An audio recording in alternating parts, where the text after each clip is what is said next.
안녕하십니까? 이 시대에 구원받을 수 있는 기별인 현대 진리를 전하고 있는 권 에스더입니다. 우리가 지난 시간에 다니엘서 11장을 40절부터 45절까지를 연구를 했습니다.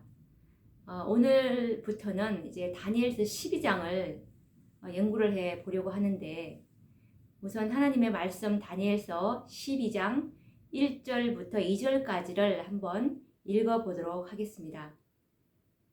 그때에 내 민족을 호위하는 대군 미가엘이 일어날 것이요 또 환난이 있으리니 이는 개국 이래로 그때까지 없던 환난일 것이며 그때에 내 백성 중 무릇 책에 기록된 모든 자가 구원을 얻을 것이라. 땅의 티끌 가운데서 자는 자 중에 많이 깨어 영생을 얻는 자도 있겠고 수욕을 받아서 무궁히 부끄러움을 입을 자도 있을 것이며 라는 말씀입니다. 이제 다니엘서 이제 11장 45절을 이렇게 해서 연결을 해서 지금 사건이 진행되고 있는 중입니다. 이 여섯째 재앙이 이제 절정에 이르러서 모든 하나님의 남은 백성들을 죽이라는 그 사형 명령이 내리고 악인들이 이 하나님의 백성들을 죽이기 위해서 이제 칼로 그들을 찌르려고 내밀 때 칼이 지푸라기처럼 이제 휘어지고 부러지는 사건이 이제 일어나게 되는데, 이때 하나님께서는 당신의 백성들을 위해서 이제 개입하는 것입니다. 그때에 이제 다니엘서 12장 1절 말씀처럼 그때에 내 민족을 호위하는 대군 미가엘이 일어날 것이요 라는 이 말씀이 응하는 시기입니다. 이것에 관련된 그 정언의 말씀은 총이문집 284페이지에 잘 나와 있는데 한번 읽어보도록 하겠습니다. 성도들이 도시와 마을을 떠날 때 그들을 죽이려는 악한 자들이 추격할 것이다. 그러나 하나님의 백성들을 죽이려고 치켜든 칼이 부러져 지푸라기처럼 힘없이 떨어질 것이며 하나님의 천사들이 성도들을 보호할 것이다. 그들이 밤낮으로 구원을 위하여 부르짖을 것이며 그들의 간구가 주님 앞에 상달될 것이다 라는 증언의 말씀입니다. 이 환난의 때에 하나님의 그 성도들, 이 14만 4천인들은 이 사형 명령이 내렸기 때문에 이제 도시와 마을을 떠남으로 이들을 죽이려는 악한 자들이 당연히 추격을 하게 될 것입니다. 그런데 그들을 죽이려고 할 때 그때 정말 악인들의 그 칼이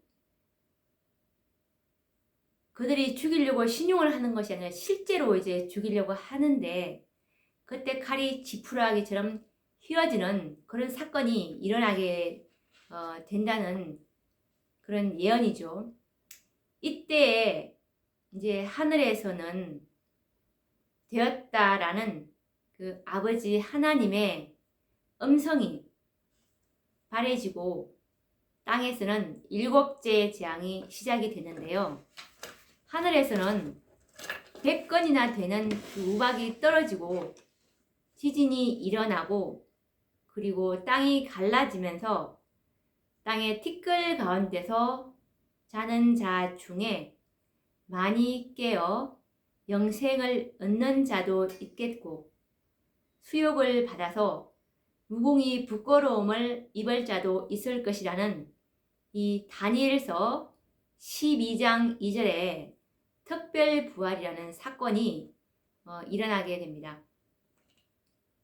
이것에 관련된 증언의 말씀은 각 시대의 대쟁투 636페이지에 보시면 있는데 읽어보도록 하겠습니다. 하늘의 험악한 광경 가운데서 형언할 수 없는 영광이 나타나는 한 공간이 나타난다.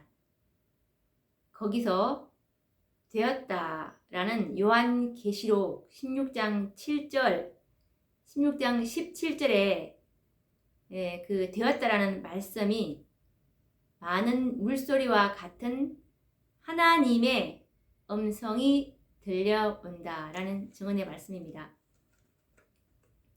이렇게도 이제 특별부활이라는 이 사건이 있는데 이것에 관련된 자세한 설명은 각 시대의 대쟁투 636페이지에서 637페이지에 보시면 이 특별부활이 아주 자세하게 나와 있습니다. 이때 일어나는 그 특별부활인데 읽어보도록 하겠습니다.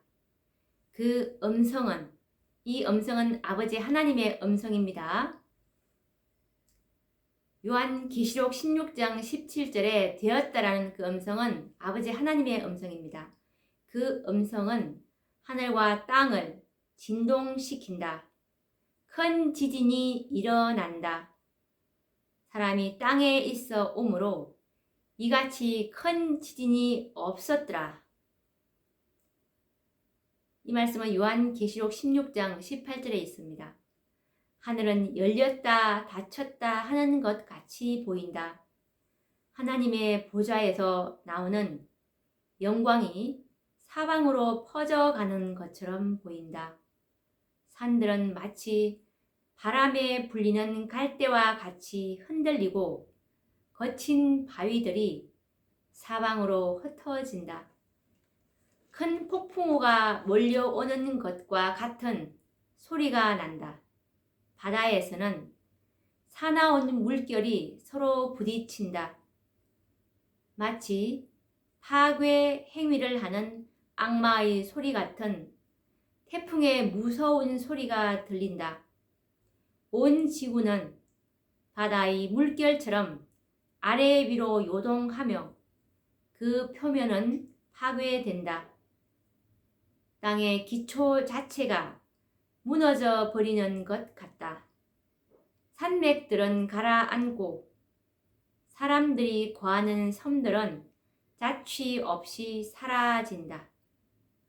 죄악으로 소돔과 같이 되어버린 항구들은 사나운 파도에 휩쓸려 간다. 큰 성 바벨론은 하나님 앞에 기억하신 바 되어 그의 맹렬한 진노의 포도주 잔을 받는다. 한 덩어리가 100건쯤 되는 큰 우박이 쏟아져 파괴하는 일을 하게 된다. 지상의 오만한 도시들은 낮아진다.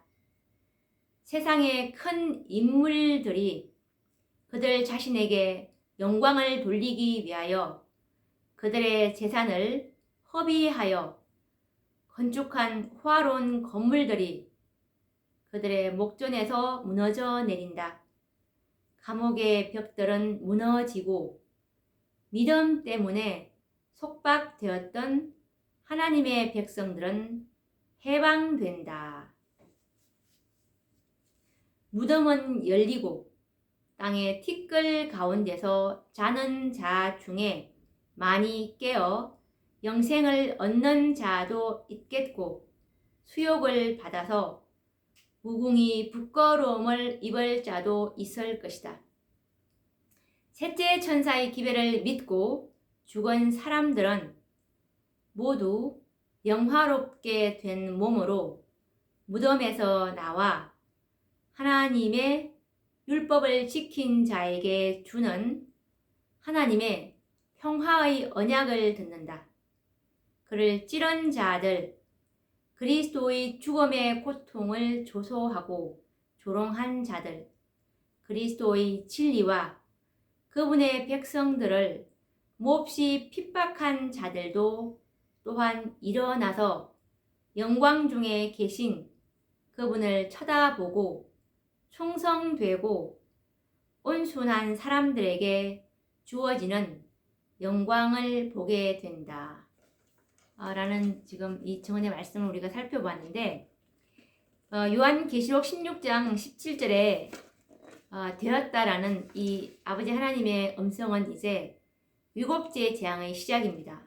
일곱째 재앙이 시작되므로 이렇게 어떤 지금 일곱째 재앙의 이 사건은 어떻게 시작되냐 하면 이제 땅이 하늘과 그 음성 때문에 아버지 하나님의 음성 때문에 하늘과 땅이 이제 진동을 합니다.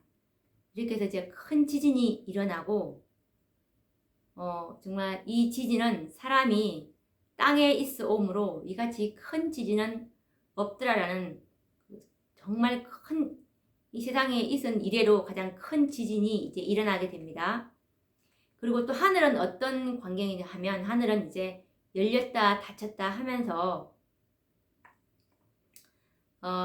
이렇게 이제 하늘에서는 하늘이 열렸다 닫혔다 하는 그 광경이 보일 것이고, 그리고 산들은 또 바람에 불리는 갈대와 같이 갈대가 흔들리는 그 모습처럼 산들이 그렇게 휘청휘청 흔들리게 될 것이고, 그리고 바위들이 사방으로 이제 흩어지는, 그리고 또 큰 폭풍우가 몰려오는 그런 소리가 납니다. 그리고 또 바다에서는 산원 물결이 서로 맞부딪혀서 마치 그 악마의 그 소리 같은 태풍의 무서운 소리가 들리고, 그리고 이 지구는 또 아래 위로 요동하면서 그 지구의 표면이 파괴가 됩니다. 땅의 기초 자체가 무너져 버리는 것 같고, 그리고 산맥들은 가라앉고 섬들은 자취 없이 사라지게 됩니다. 그리고 항구들은 또 바다에 휩쓸려 가게 되고, 그때 또 정말 한 덩어리가 100건쯤이나 되는 큰 우박이 또 쏟아져서 이 지상의 모든 도시들을, 건물들을 파괴하는 일을 시작을 합니다. 이런 상황에서 이제 무덤이 열리게 되는 거죠. 셋째 천사의 기별을 믿고 죽은 사람들, 1844년 이후에 안식일 기별을 받아들이고 그리스도의 그 품성을 자신의 표준으로 삼고 달려온 그분들, 이제 그분들이 무덤에서 일어나는 반면에 또 한 무리의 그 부활이 있는데, 그를 찌른 자들, 예수님을 찌르고 조롱하고 또 예수님의 진리와 또 예수님의 백성들을 몹시 핍박한 이 자들도 일어나게 됩니다. 이 특별 부활은 두 무리가 일어나죠. 1844년 이후에 셋째 천사의 기별을 믿고 죽은 14만 4천의 한 무리와, 그리고 또 악인들, 이 무리가 이제 일어나서 이제 사건은 이렇게 흘러왔습니다. 그러면 이 특별 부활, 이렇게 이제 두 무리가 일어났는데, 이 두 무리가 일어난 이후에 일어나는 그 사건들을 한번 정의를 해보자면, 이 특별 부활의 두 무리가 일어난 이후에 하늘에서 이제 십계명을, 공중에서 이제 하나님께서 십계명을 보여주십니다.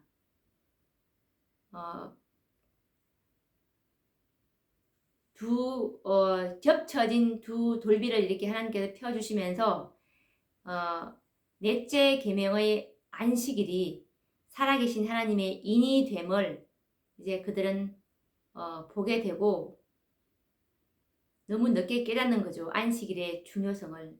예. 이 살아계신 하나님의 인을 받은 자들만이 구원을 받을 수 있다는 이 진리를 그들은 받아들이지 않았습니다. 그래서 정말 14만 4천 명만이 그 수가 채워지면 예수님께서 지성소에서 중보하시는 그 향로를 내려놓는다는 그 진리를 그들은 받아들이지 않았습니다. 이렇게 이제 10계명의 그 넷째 계명의 안식이 살아계신 하나님의 인이 됨을 이제 그들은 깨닫게 되고, 그리고 또 뒤이어서 아버지 하나님께서 예수님의 재림의 날과 시간을 알려주시게 되고, 또 뒤이어서 조금 있다가 시간이 바로 연달아서 일어나는 것 사건이 아닙니다. 재림의 날과 시간을 알려준 다음에 바로 예수님 재림이 있는 것이 아니고 시간이 어느 정도 또 경과합니다. 시간이 바로 날과 시간을 알려준 다음에 재림하면은 그게 말이 안 되죠. 예수님의 날과 시간을 알려준 다음에 시간이 좀 흘러서 동쪽에서 손바닥 반만한 작은 검은 구름으로 이제 예수님의 재림의 징조가 나타나게 됩니다. 그리고 예수님의 재림이 공중에서 이제 임하게 되는데 이때 예수님은 지상으로 내려오지는 않습니다. 이렇게 해서 이제 다니엘을 통하여 보여주신 긴 예언의 계시는 다니엘 12장 2절에 나오는 특별 부활을 마지막으로 기나긴 예언의 역사를 종기를 짓고 있는데요.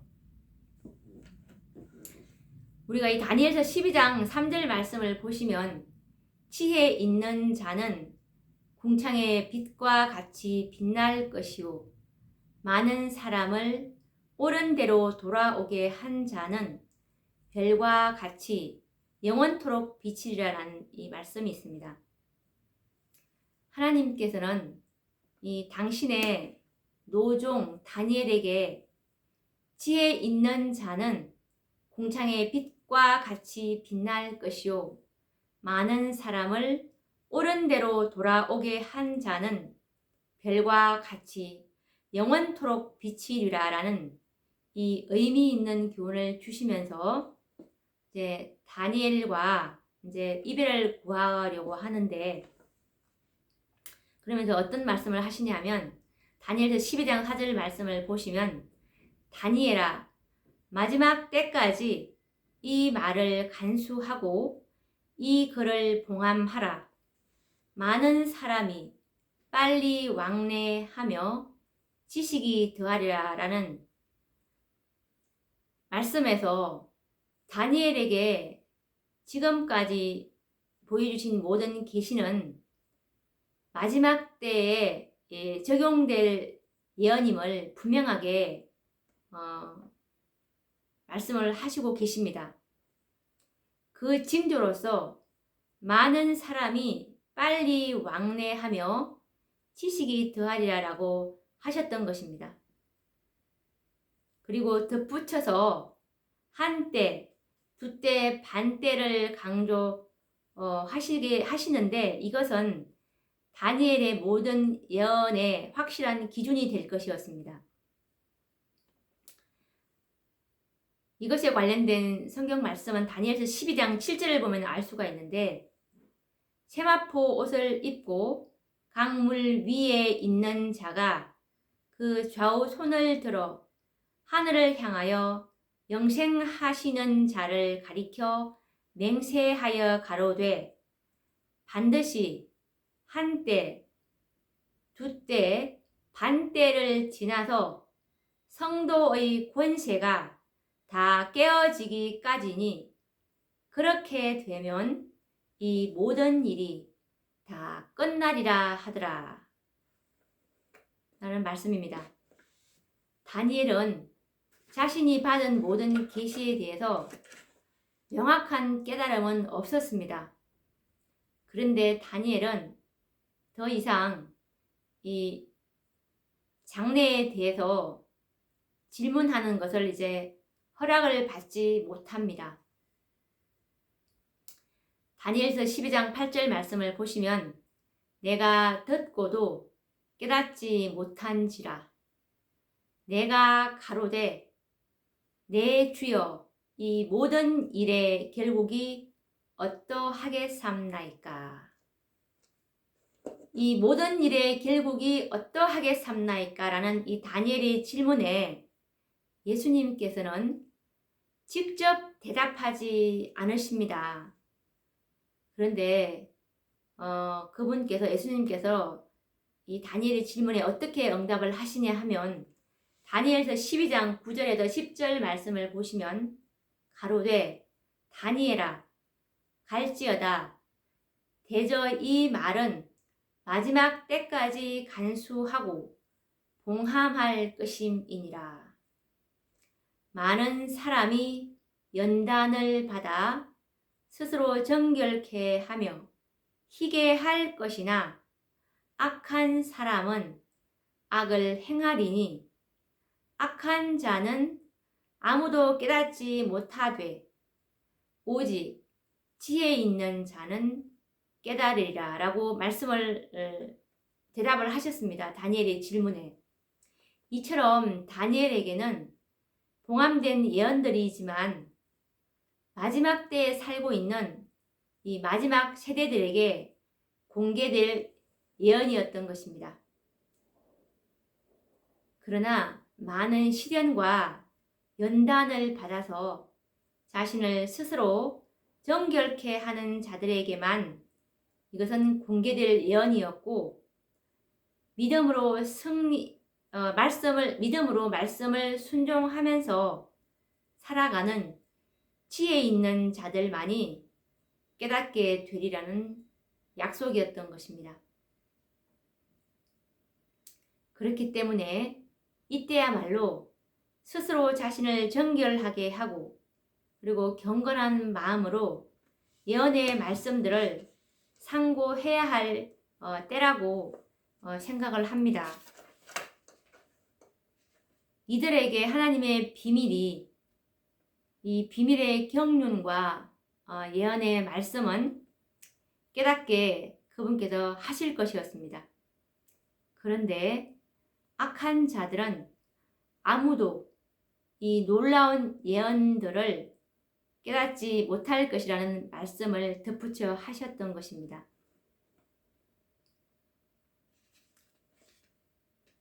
다니엘서 12장 11절에서 12절 말씀을 보시면 이 1291일이라는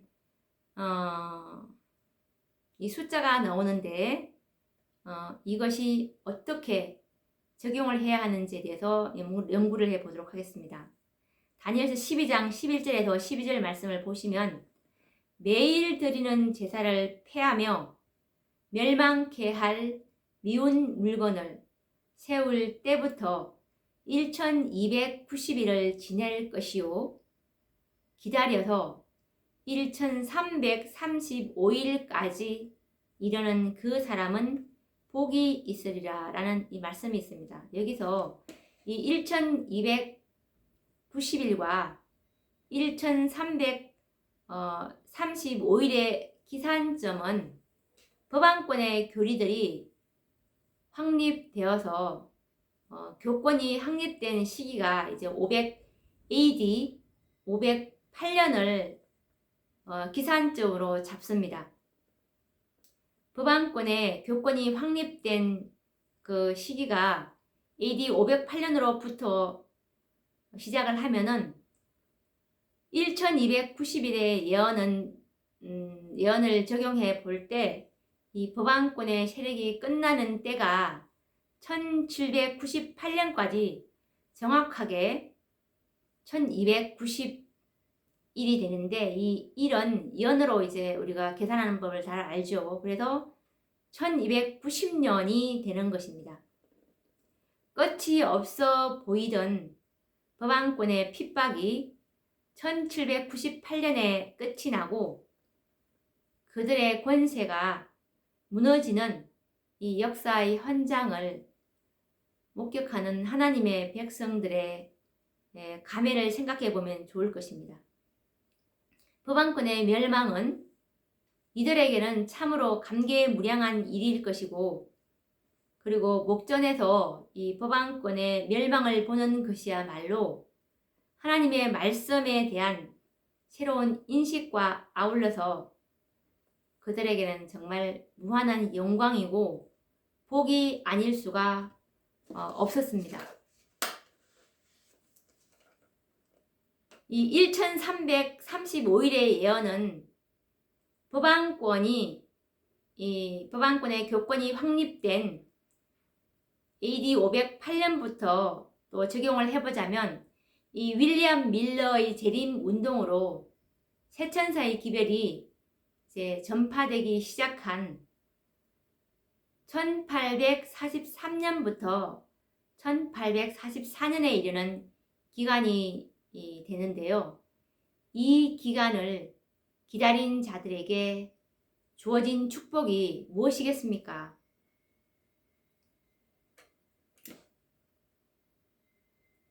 더 나아가서 1290일이 지나서 1335일이 되었을 때 이 첫째 천사의 기별을 시작으로 새 천사의 기별을 듣게 되는 엄청난 축복을 얻게 되었습니다.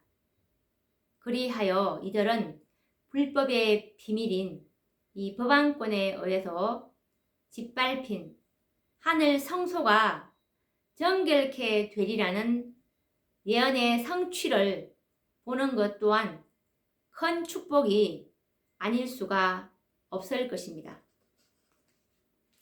이때에 요한계시록 10장 7절에 하나님의 비밀이 이제 그 선지자가 말한 그 하나님의 비밀인 복음의 비밀 14만 4천인들이 이제 탄생이 되기 시작하는 그 해이기도 합니다. 이들이 수요가 찰 때 예수님의 중보사업이 끝나므로 이제 재림할 수 있는 조건이 만들어지기 때문에 정말 이것은 이것을 보는 일은 정말 너무나 큰 축복임과 동시에 이 무리에 들어가는 것은 정말 또 큰 특권임에 틀림이 없겠죠. 다니엘서 8장 14절 말씀에서 그가 내게 이르되 2300주야까지니 그때 성소가 정결하게 함을 입으리라 했느니라 라는 이 말씀에서 우리가 이 성소 정결의 의미를 알 수가 있는 것입니다. 다니엘서 8장 11절과 11절에서 말씀을 보시면 또 스스로 높아져서 군대의 주제를 대적하며 그에게 매일 드리는 제사를 제하여 버렸고 그의 성소를 헐었으며 범죄함을 인하여 백성과 매일 드리는 제사가 그것에게 붙인 바 되었고 그것이 또 진리를 땅에 던지며 자의로 행하여 형통하였더라. 참으로 이렇게 진리를 갈급하고 교회를 사랑하는 자들이라면 정말 이 땅에 떨어진 진리가 교양권에 의해서 땅에 던져진 진리가 회복이 되고 성소인 교회가 정결하게 되는 것보다 무엇을 더 바랄 것입니까? 이 성소 정결은 교회인 하나님의 마지막 교회인 14만 4천이 정결하게 되면 죄가 도말되면 주님께서 재림하실 수 있는 것입니다. 1830년대 초기부터 외쳐지기 시작한 첫째 천사의 기별은 1843년에 그 절정을 이루었죠.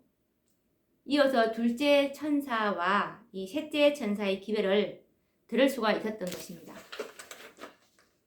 이렇게 1798년에 법왕권의 멸망을 목격하고 감격했던 무리들이 더 기다려서 1843년까지 살았던 사람들의 기쁨은 얼마나 충만했겠습니까? 뿐만 아니라 정말 완전하게 회복된 진리, 이 진리는 셋째 천사의 기별이죠. 셋째 천사의 기별은 완전한 진리입니다. 완전한 진리가 이제 공개가 되었습니다. 하나님의 모든 율법이 회복되었습니다. 이 셋째 천사의 기별을 깨닫고 구원받은 사람들은 14만 4천인에 들어갈 축복을 누리게 될 것이었습니다.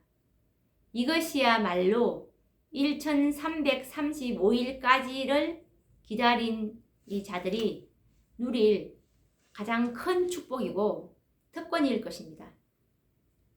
화해 부인을 위시한 이 재림 선구자들이 바로 이 1335일을 기다려서 이 축복과 특권을 누리는 자들이 되었죠. 분명히 이들은 특별 부활에 일어나서 14만 4천인의 무리에 들어갈 특권을 누릴 것이기 때문입니다.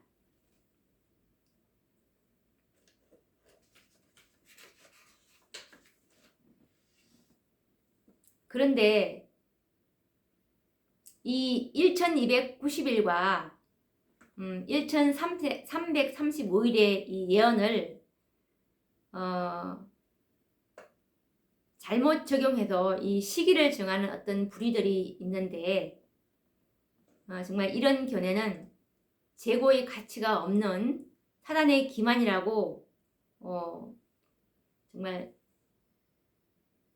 단언하고 싶습니다. 왜냐하면 1844년 이후에는 더 이상의 시기가 시험거리가 되지도 않고 되어서도 안 될 것이라고 선지자께서는 말씀하고 계시기 때문입니다.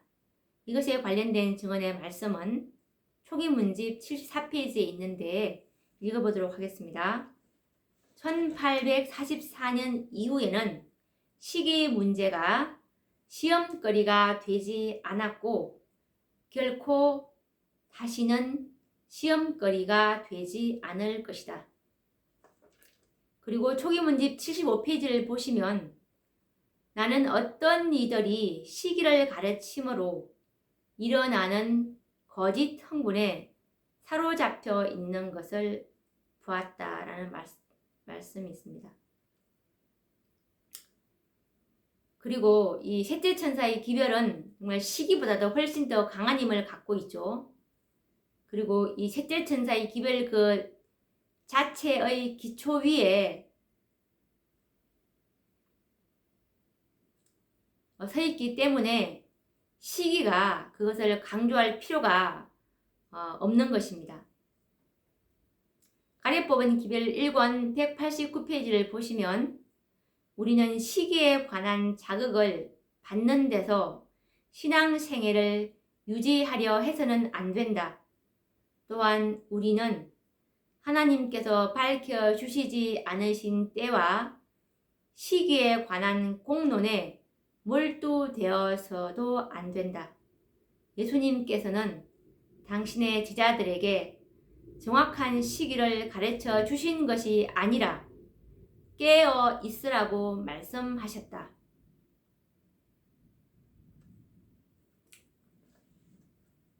지금 우리는 시기에 자극받는 신앙생활을 해서는 안 되고 정말 깨어 있으라고 주님께서는 말씀을 하고 계시는데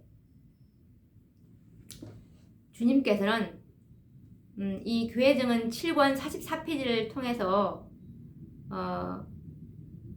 우리에게 어떻게 말씀하시냐 하면 아침마다 그대의 자신과 그대의 자녀들을 그 한 날을 위해 하나님께 바치라. 여러 달이나 여러 해를 계산하지 말라. 그 날들은 그대들의 것이 아니다. 단 하루만이 그대들에게 주어져 있다. 마치 그날이 지상에서의 마지막인 것처럼 그 시간 동안에 주님을 위하여 일하라. 주님께서는 단 하루만이 그대들의 날이라고 선지자를 통해서 말씀하고 계시는데 1844년 10월 22일 이후부터 사실 우리들에게는 단 하루만이 우리들의 날이죠.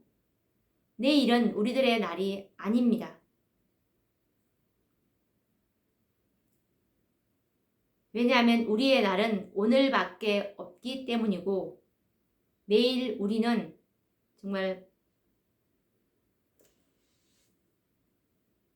1844년 10월 22일 예수님께서 지성소에 들어가서 이 셋째 천사의 사업인 14만 4천인이라는 이 흠도 점도 없는 그 입에 거짓말이 없고 흠이 없는 이 14만 4천인들을 이제 다 그 수요가 개수가 되면 이 입맞은 자의 수가 주님께서는 책정을 해주셨는데 이것이 바로 셋째 천사의 사업입니다. 그리스도의 완전한 품성, 하나님의 모든 말씀을 믿음으로 순종한 자들, 이 자들의 수요가 14만 4천이 이제 차게 되면 주님께서는 지성소에서 나오실 것입니다. 이것이 하나님의 계획이기 때문에 오늘 이 수요가 찰지 이건 아무도 알 수 없기 때문에 그래서 주님께서 우리에게 오직 한 날이 주님의 날이라고 말씀하시는 것입니다. 오늘이 마지막인 것처럼 깨어 있으라는 것입니다.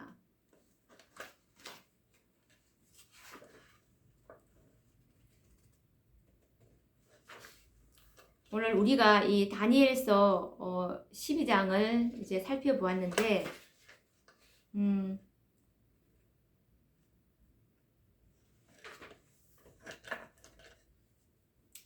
오늘도 우리가 정말 이 다니엘서 12장 말씀을 살펴보면서 정말 다시 한 번 더 이 그분께 주님께서 하시고 계시는 지성소의 중보 사업을 생각하시면서 오늘의 내 생애가 정말 주님처럼 순결한지 정말 자신의 그 내면을 촛불을 켜들고 샅샅이 살펴보는 그런 귀한 시간 되기를 바라며 다같이 이 정결한 백성이 되어서 14만 4천인의 특권에 들어감으로 너든비를 받아서 이 7장의 보호를 받을 수 있는 저와 여러분 되기를 바라며 또 다음 시간에 찾아뵙도록 하겠습니다. 감사합니다.